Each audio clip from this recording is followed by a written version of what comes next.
Hello दोस्तों, lovely इनू के बारे में बात करने वाले। काफ़ी ज़्यादा डिमांड आ रही थी लवली इनू और उससे भी ज़्यादा टेरा लूना के रिगार्डिंग। तो टेरा लूना पर आपको वीडियो ऑलरेडी मिल चुका होगा, 8 बजे वो वीडियो मैंने अपलोड कर दिया था। और आपकी कोई भी अगर क्वेरी थी टेरा लूना के रिगार्डिंग तो आप उस वीडियो को चेकआउट कर सकते हैं चैनल पर जाकर और सब्सक्राइब कर सकते हैं अगर आपको वीडियो पसंद आती है तो। फिलहाल लवली इनू के बारे में बात करते हैं। 2.4 की सीरीज में इसकी प्राइस नज़र आ रही है अपने प्री सेल से सिर्फ 2.5 गुना ज़्यादा इसको बोल सकते हैं। काफ़ी बॉटम में है ये इसका प्राइस, लेकिन मार्केट भी उसी तरह से जूझ रहा है। पिछले अगर 6-7 दिनों की बात की जाए तो मार्केट मिक्स रूमर्स की वजह से थोड़ा सा क्रैश हुआ था। थोड़ा नहीं, काफ़ी ज़्यादा बोलेंगे क्योंकि बिटकॉइन 32 की सीरीज तक आ चुका था तब तक। लेकिन उसके बाद जैसे ही टेरा लूना फाउंडेशन ने यूएसटी को बचाने के लिए भारी मात्रा में बिटकॉइन सेल किए तो भैया मार्केट काफ़ी ज़्यादा नीचे आ गया, गिर ही गया लगभग, क्योंकि बिटकॉइन 28 की सीरीज तक आ गया था और अभी वहीं से थोड़ा बहुत रिकवरी दिखा रहा है, फिर से थोड़ा बहुत डाउन। और अभी अगर बात की जाए तो थोड़ा बहुत रिकवर मोड में है मार्केट। लवली इनू के अपडेट कर बढ़ते हैं सीधा लवली V3 स्वैप। इन्होंने एक नया ट्विटर हैंडल बनाया लवली V3 स्वैप के रिगार्डिंग, जिस पर स्वैप के रिगार्डिंग जो भी अपडेट्स होंगी यहाँ पर वो पोस्ट करते हैं। और इन्होंने बोला है Lovely BNB USDT BNB are the most traded pairs on the Lovely V3 swap. तो भैया लवली V3 स्वैप पर फिलहाल अभी लिस्ट भी 5-6 टोकन ही है, तो उसमें से लवली BNB ज़्यादा फेमस हो रहा होगा तो वो तो होगा ही। और इसको यूज़ करने वाले लवली आर्मी ही होगी, क्योंकि इसकी इतनी ज़्यादा मार्केटिंग नहीं हुई, ज़्यादा क्या कुछ भी नहीं हुई है, तो नए यूज़र आना काफ़ी ज़्यादा मुश्किल है फिलहाल। लेकिन ये कुछ चीज़ें इस तरह की भी ट्वीट कर रहे हैं जिसमें ये अपने लवली इनू फाइनेंस की तारीफ कर रहे हैं, इसके यूज़ केस को हाईलाइट कर रहे हैं। जैसा कि ये बाइनेंस स्मार्ट चेन पर बना हुआ है, तो इसने बाइनेंस स्मार्ट चेन जो कि BEP20 टोकन होते हैं, जितने भी टोकन होते हैं, तो उनकी तारीफ की है कहीं ना कहीं ब्लॉक स्पीड की वजह से, जो कि ये 5 सेकंड, यानी कि ट्रांजेक्शन में टाइम लगता है 5 सेकंड का। जबकि अगर आप अदर जो ब्लॉकचेन है जैसा कि ERC20 तो उसमें 15 सेकंड का लगता है, सोलोना में थोड़ा सा भी उससे भी ज़्यादा लगता है, डोजकॉइन में 1 मिनट की ब्लॉक स्पीड है। तो उस कंपेरिजन में देखा जाए तो बाइनेंस स्मार्ट चेन काफ़ी अच्छी खासी ब्लॉकचेन होती है और लवली इनू उस पर बना हुआ है। तो ये चीज़ का ये कंपेरिजन है कहीं ना कहीं थोड़े बहुत, जो कि काफ़ी अच्छे खासे होते हैं, क्योंकि ये बहुत बड़ा यूज़ केस होता है ब्लॉक स्पीड, क्योंकि इसको एक ट्रेंड माना जाता है कहीं ना कहीं। अगर ब्लॉकचेन की बात की जाए तो जिसकी ब्लॉक स्पीड कम होगी, ट्रांजेक्शन में ज़्यादा सिक्योरिटी होगी, तो भैया वो आगे जाने वाला है फॉर श्योर कहीं ना कहीं फ्यूचर के अंदर। अब जैसा कि ये ट्वीट है, अगर आप इसको देखोगे, money involve through different stages according to the time place and the circumstances, यानी कि सिचुएशन, समय, जगह और उनके हिसाब से जो मनी है वो हमेशा चेंज होती आ रही है। जैसे जैसे जनरेशन चेंज हुई है तो पहले वो जो करेंसी हुआ करती थी वो भी चेंज हुई है, जैसा कि बार्टर, यानी कि चीज़ों के बदले में चीज़, फिर गोल्ड हुआ, फिर फिएट हुआ। फिएट मतलब जैसा कि आप अगर चांदी सोना बेच के पैसा आ सकता है, कुछ करेंसी बनी, फिएट बने। और जैसा कि गेहूं के बदले में सानी चोना चांदी ऐसा वगैरह चीज़ें चलती थी एक ज़माने में।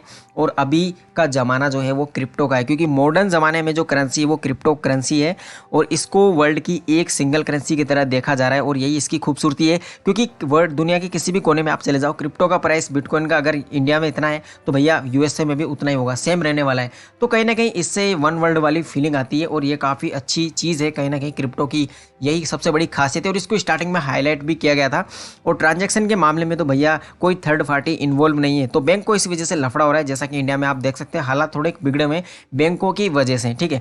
इसके अलावा जो इसकी नेक्स्ट अपडेट है, जैसे कि inflation is silent killer, grab the chance to buy Lovely while you can afford it, यानी कि ये US डॉलर्स हैं, जो USDT है उससे इसकी प्राइस को कंपेयर कर रहे हैं। जैसा कि कंपेयर नहीं कर रहे हैं, लेकिन उसका एक एग्जाम्पल दे रहे हैं कहीं ना कहीं कि 1990 से लेकर अभी 2021 तक, क्योंकि $2 हाईएस्ट इसने ATS लगाया था, जो कि 2021 में लगाया था। इन्होंने यहाँ पे 2020 लिखा हुआ है, थोड़ा सा इन्होंने मिस इंटरप्रेट कर दिया रिसर्च करने में, तो चलो कोई बात नहीं। लेकिन ओवरऑल ये कहना ये चाहते हैं कि जो प्राइस है वो इस तरह से ग्रोथ होता रहा और कहीं ना कहीं वो एक स्टेबल अल्ट कॉइन माना जाता है।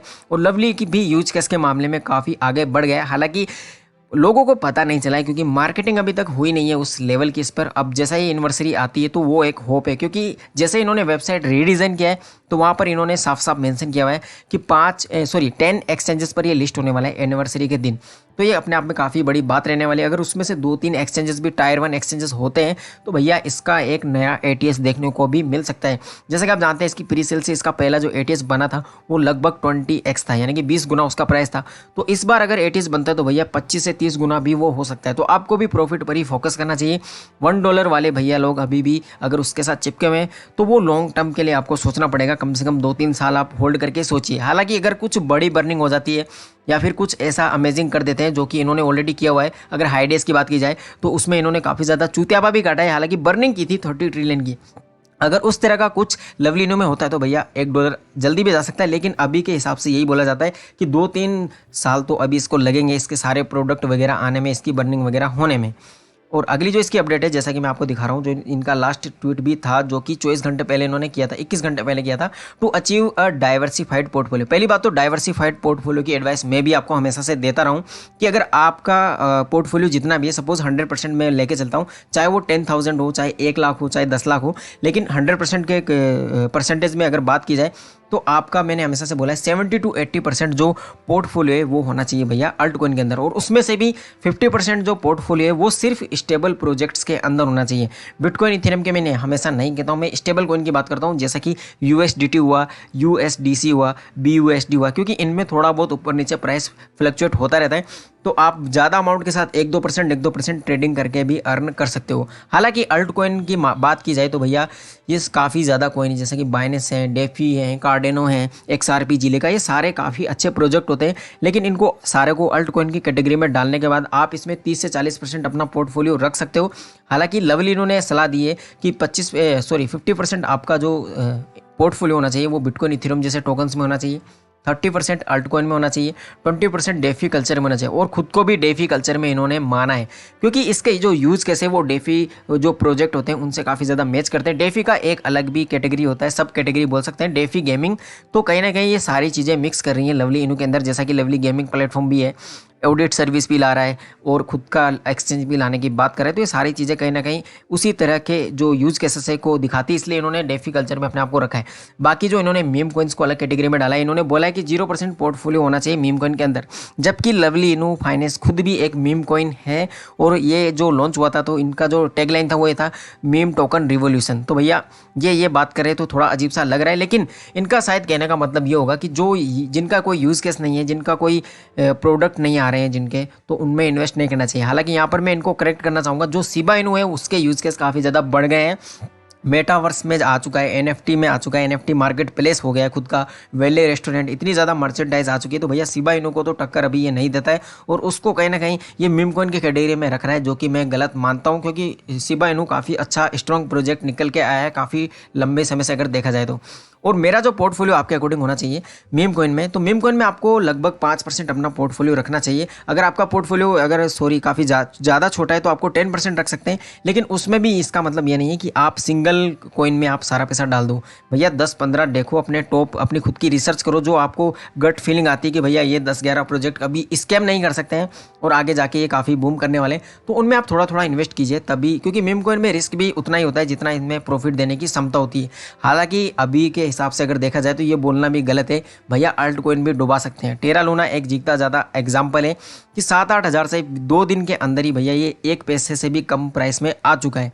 तो ऐसा अगर ऐसे बड़े बड़े प्रोजेक्ट में, लूना फाउंडेशन अपने आप में काफ़ी बड़ी फाउंडेशन है और काफ़ी ट्रस्ट वर्दी थी, लेकिन उसके साथ भी ऐसा हो गया, तो भैया कुछ भी किसी के साथ कभी भी हो सकता है। तो इस चीज़ के रिगार्डिंग ये जो डाइवर्सिफाइड जो वर्ड है ये काफ़ी अच्छा होता है कि अपने टोकन्स को हमेशा अलग अलग जगह पर बांट के रखना चाहिए। अगर आपके पास 1,000 रुपये, तो मेरे अकॉर्डिंग आपको इसमें से 60% जो पार्ट है, यानी कि 600 रुपये समथिंग आपको ऐसे प्रोजेक्ट्स में डालना चाहिए जो कि टॉप 20 टॉप 50 के अंदर होने चाहिए। काफ़ी स्ट्रॉन्ग अल्ट कॉइन होने चाहिए, स्टेबल कॉइन भी आप इनमें काउंट कर सकते हो। 30% आपका पोर्टफोलियो ऐसा रह सकता है जिसमें ज़्यादा उतार चढ़ाव देखने को मिलते हैं। ऐसे अल्ट कॉइन भी हैं मार्केट में काफ़ी ज़्यादा, और जो काफ़ी ये कह सकते हैं कि ट्रेडिंग के लिए बेस्ट होते हैं, तो उन कॉइन्स में आप डाल सकते हो डेली बेसिस पर ट्रेडिंग करने के लिए। और जो अपना बचा कुचा 5 से 10% का पोर्टफोलियो होता है उसको आप मीम कॉइन में रख सकते हो, और वो भी किसी एक मीम कॉइन में नहीं, अलग अलग काफ़ी मीम कॉइन होते हैं जिस पर आप रिसर्च करो, जिस पर आपको बिलीव हो। तो ये चीज़ रहना चाहिए डाइवर्सिफाइड का मतलब, और ये सबसे बेस्ट होता है। ऐसा इस तरीके से जो भी ट्रेड करता है या इन्वेस्टमेंट करता है तो वो हमेशा बेनिफिट में रहेगा, ये फैक्ट है।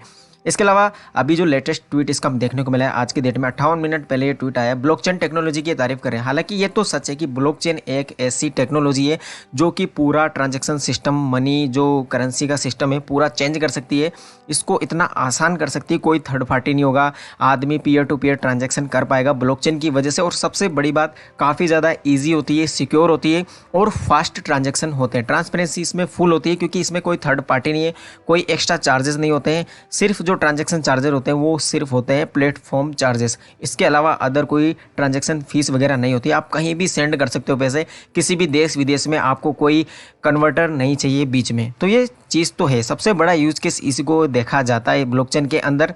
तो लवली इनू फाइनेंस इसी तरह के कंटिन्यूसली ट्वीट कर रहा है। इससे एक चीज़ पता चलती है कि लवली इनू कहीं ना कहीं मार्केटिंग करने के लिए उत्साहित हो रहा है, लेकिन अभी खर्चा नहीं कर रहा है। अब सबसे बड़ा जो यू टर्न रहने वाला है लवली इनू के अंदर वो इसके एनिवर्सरी पर देखने को मिल सकता है। जैसे इसके सारे प्रोडक्ट भी आ जाएंगे और फिर जो एक्सचेंजेस पर ये लिस्ट करने की बात करें अगर वो होती हैं तो फिर ये काफ़ी आगे जा सकता है। तो यही था फिलहाल इस वीडियो में लवली इनू के फाइनेंस के रिगार्डिंग। अगर आपको इन्फॉर्मेशन सही लगी तो आप वीडियो को लाइक कर सकते हैं। फिलहाल के लिए थैंक यू।